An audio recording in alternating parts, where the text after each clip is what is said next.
I know you guys are probably wondering. I know you guys are probably wondering what's in the cup. It's just water. That's all it is. It's water. It's hot out here. I'm in Southern California, so the weather is, it's fairly good. It's nothing to really complain about. However, one of my boys hit me up approximately a week ago, and he was telling me that about a job that he had got, which was the job was it was an extensive job. It was something to that helped elevate him, financially. Now the job was a position within like a property management company of a luxury building, right? Luxury property management company. And when he was in the process of getting this job and getting on board, he worked with a gentleman that was what they call the hiring manager at the time, the person above him pretty much. And the guy brought him in, did the interview, and he met him, and he told me he was a black man, and he was in a prestigious position. Like he was like one of the higher ups in the company. Now, he really respected the guy, is what he was telling me, and it's been about since he had got started. It's been quite some time, and the thing about it is that they've been going through a massive layoff.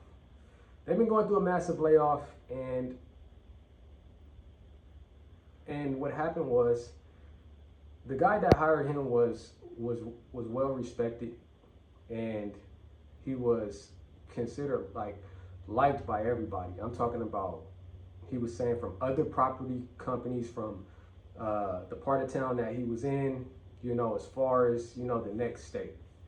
And he also said that his manager was extremely experienced. He was highly qualified. He did mostly everything that she was supposed to do.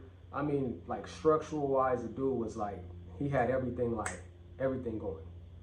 And he's explaining it to me, and I'm just like, okay, So what happened was, as they're doing this, layoff within their management company, he started to get weird feelings, and next thing you know, people that he was kind of like at the same level with got laid off.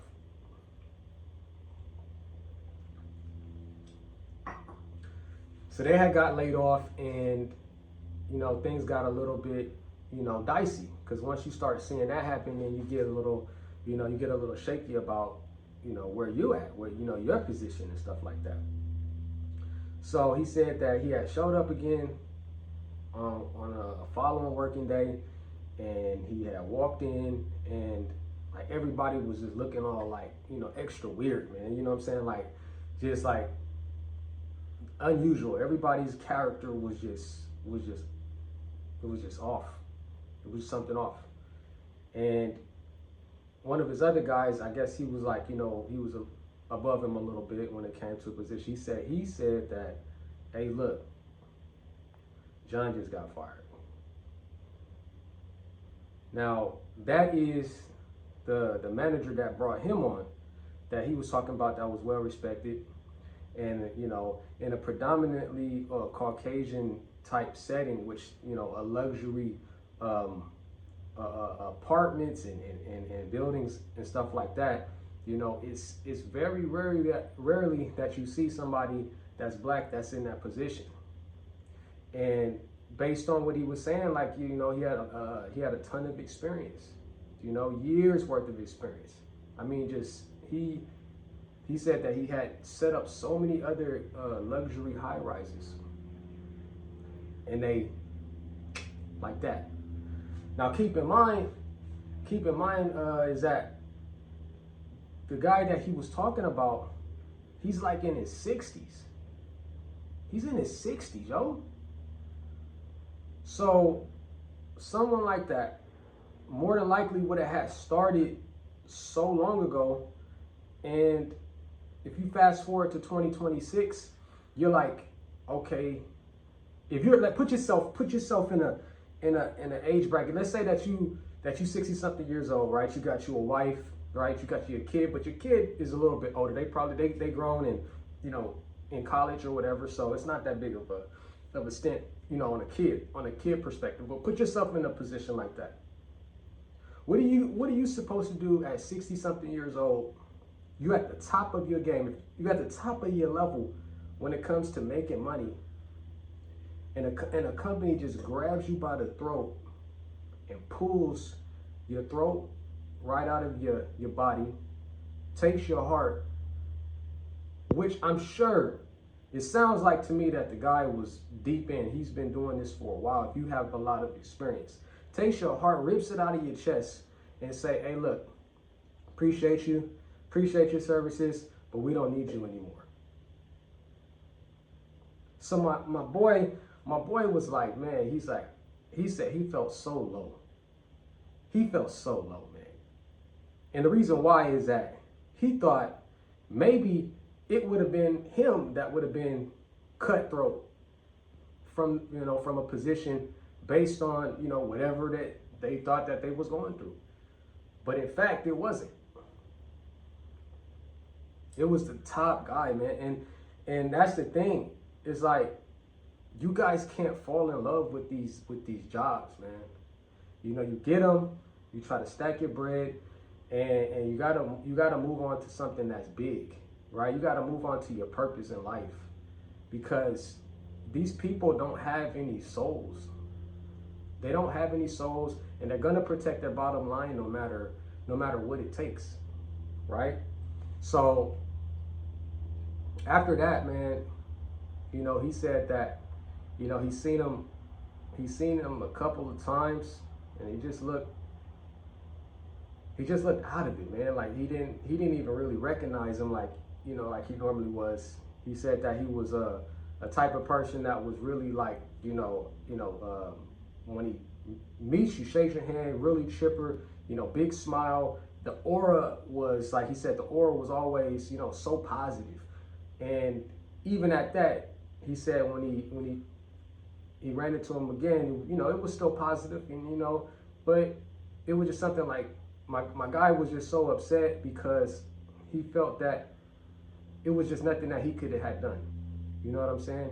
And he also felt that it was something that was more on a personal standpoint that caused that situation to happen versus just some, you know, oh, we got to cut back type of thing, or we got to downsize. It was something a little bit more that was involved, you know, but we'll never know because that was a personal situation, and you don't really dig that deep into people's personal situations. But you guys got to be careful, man. You got to be, you know, aware of your situations. You got to know what companies are doing, what they're going through, because right now, if you are, you know, employed, you just can't be going and getting fired. You know what I'm saying? Because it's hard to pick up things, as I talked about in the other videos. You know, interviews and applications and the process and all that shit takes fucking forever. We don't got that type of time. You know what I'm saying? Like, shit is due. Like, rent is due, mortgages is due, insurance is due. None of that shit care about, you know, how long you had to sit in on an interview. They just want to know if you can get the shit paid. So it's like, man, you don't really have a source of, or a peace of mind to any of this shit. Imagine that. Imagine you working on a position, you know, like 15, 20 plus years. You got massive experience. People respect you. They know you. And then all of a sudden one day you walk in after you was just there, and you walk in and they don't need you no more. just like that, you lose everything, right? And then some people, you know, probably listening and they saying, well, you know, a job isn't everything. You know, money isn't everything. I fucking agree with you. Money isn't everything. But if you're taking care of, if you're a man, a black man in specific, and you're taking care of your family, and you're at the top of your game in a position that not everybody can make it to, and someone just like fucking fires you, that's devastating. That's why I said, just put yourself in the position of a black man at 60 something years old. What are you going to do now? What are you going to do now?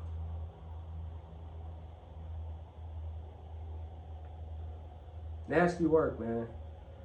So if you guys are listening, make sure that you're staying aware, you know, of your situations, because you never really know, man. You never really know if it's gonna be your time next. You just gotta stay locked in. You never know when it's gonna be your time next. And you're that same person. You could be younger, you could be older, you know, and you're taking care of your situations, your family, everybody look up to you to help get the job done. And then you know, next thing you know, you gotta tell them, look, I can't do it. I don't got it anymore. What do you mean you don't got it anymore? They let me go. That could be you. It's a serious thing here in the U.S. It's not like another country. Like if you got fired from another country, you wouldn't have to really worry about it as much, because based on the information that I know, if you pay for a place, like let's say Africa, you pay for a place, you would have paid for that place up front. So you're not consistently making rent payments. Now, I'm not saying that nowhere in a large size continent like that they don't do rent and stuff like that. I'm not saying that. But one of my other guys told me, and he was actually born and raised in Tanzania. He said that once you make a payment for a property, that's it. You own that place. That's your place. So let's say that you got fired in Tanzania. It's not that big of a deal, because you still have a home, because you already done paid for it. Rather than you being here in the U.S., you make a down payment, but then you got a 30-year fixed mortgage rate that your ass ain't never gonna pay off damn near, and now you stuck. You stuck. But this is the American dream. That's what they said. That's it, man. That's all I got for you guys. You guys stay locked in. Appreciate you guys checking out this video. My name is San Nicholas Brand. Until next time, peace.